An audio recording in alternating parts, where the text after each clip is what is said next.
Takže pokračujeme dneska už s našim Tiguanom. A to prvé naša chybička, ktorá bola spojená s tým, že skákal nám tlak, bolo s tým, že bol namontovaný nový, ale nekvalitný senzor v servise. Teraz už je vymenený za drahšiu verziu, všetko je fajn. Ako vidíme, tlak neskáče, ale aj tak klíma nám nefunguje. Pritom diagnostika nám nehlási žiadnu chybu, kompresor je nový, všetko je nové, ale pôjdeme si, sadneme za volant a ukážem vám, čo sa deje počas diagnostiky. Pozrieme sa na hodnoty.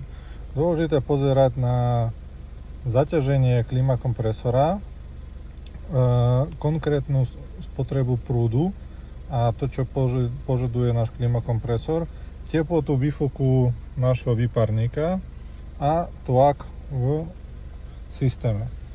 Ako vidíme, momentálne Klimatronic má vypnutú klímu a urobíme to, že zapneme to a pozrieme sa na hodnoty.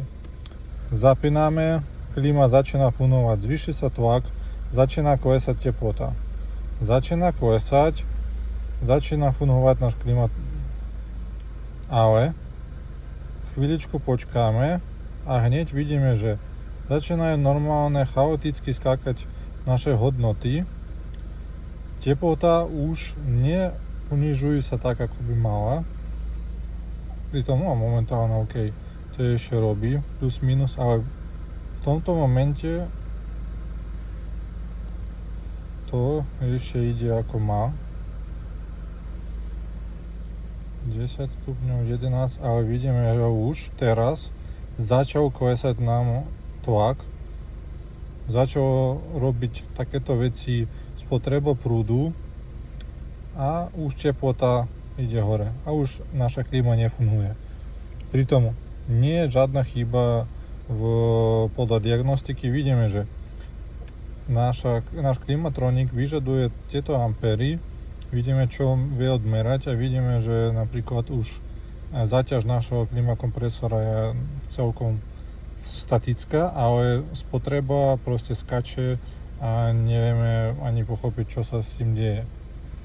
Toto je už tretí prípad za tento týždeň, ktorý riešim a riešim to aj testujem s tým, že mám speciálne náhradné výmenné klimatroniky, ktoré aj viem požičať na testovanie a viem, že už tretí som aj opravil, takže ideme si vymeniť momentálne